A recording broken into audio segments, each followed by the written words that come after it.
Good morning students. आज हम गूंगे कहानी के पाठ का परिचय पढ़ेंगे। यह पूरी कहानी एक गूंगे किशोर के द्वारा पीड़ित मानव की अवस्था का चित्रण व्यक्त करती है। ऐसे विकलांगों के प्रति व्याप्त संवेदनहीनता को रेखांकित करती है। ऐसे व्यक्तियों को जो देखते सुनते हुए भी प्रतिक्रिया व्यक्त नहीं कर पाते, उन्हें गूंगा कहते हैं और बाहर कहा गया है। इसलिए कहानी का शीर्षक जो है गूंगा पूर्णतया सार्थक है, अर्थात इस कहानी का जो शीर्षक है गूंगा वह बिल्कुल उचित है। समरी: कहानी का प्रमुख पात्र गूंगा किशोर है। वह जन्म से बधिर होने के कारण गूंगा है। गूंगा बहुत मेहनती और स्वाभिमानी बालक है। गूंगा तीव्र बुद्धि है। वह हाथ के इशारे से बताता है कि जब वह छोटा था तो उसकी माँ उसे छोड़कर चली गई और पिता भी उसका मर गया। और वह बताता है कि वह भीख बल्कि मेहनत की खाता है। गला खोलकर दिखाता है कि बचपन में किसी ने उसका गला साफ करने के चक्कर में उसका काकल ही काट दिया। काकल अर्थात काग। चमेली ने पहली बार काकल के महत्व को महसूस करना। चमेली बड़ी भावुक महिला थी। उसने 4 रुपये और खाने पर गूंगे को नौकरी में रख लिया।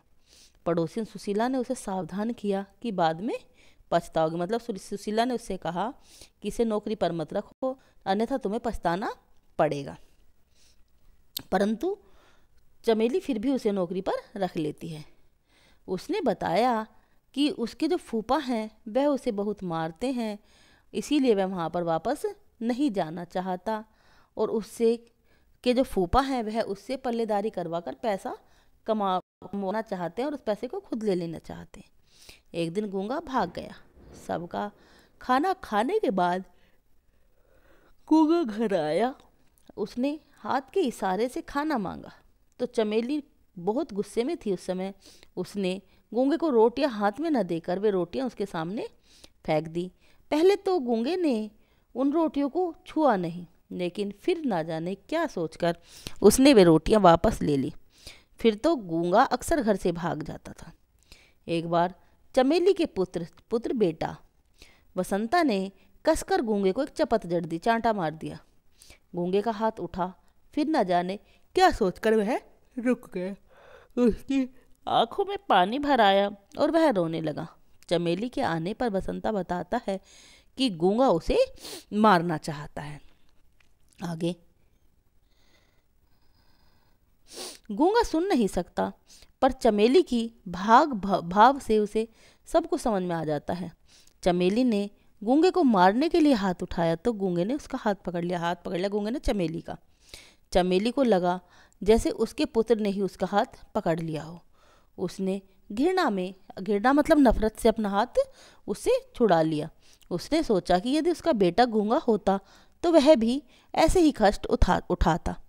गूंगे के हाथ पकड़ने से चमेली को उसके शारीरिक बल का अंदाज़ा हुआ कि गूंगा जो है बसंता से कहीं ज़्यादा ताकतवर है, परंतु फिर भी उसे अपना हाथ बसंता पर नहीं चलाया, इसलिए कि बसंता है और गूंगा है। किंतु पुत्र की ममता ने इस विषय पर चादर डाल दी। करीब 1 घंटे बाद शकुंतला और बसंता यह कहकर चिल्ला उठे, अम्मा अम्मा। चमेली ने देखा कि गूंगे के सर से खून बह रहा है और गूंगे का सर फट गया है, क्योंकि सड़क पर कुछ लड़कों ने गूंगे की पिटाई की, क्योंकि वह गूंगा होने के कारण उनसे दबना नहीं चाह रहा था।